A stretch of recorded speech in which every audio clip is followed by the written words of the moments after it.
Injustamente condenado para salvar a los culpables, con su muerte borró nuestros delitos y resucitando conquistó nuestra justificación.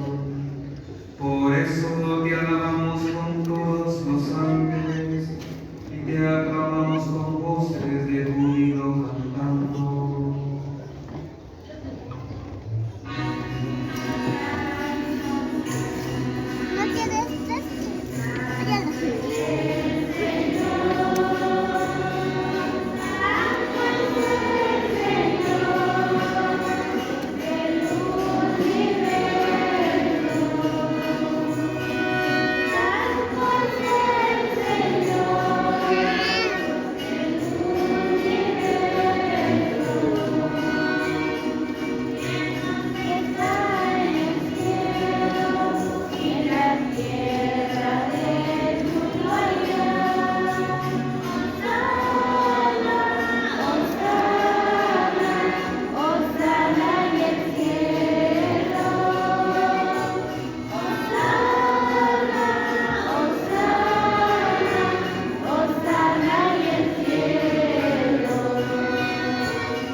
Yang mulia Tuhan Yesus Kristus.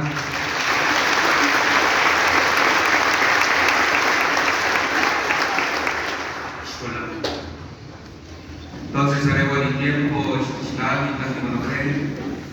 Haré buen tiempo pues para disponible a tu hermano, a Dios. Agradezco y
Hosana al Hijo de David.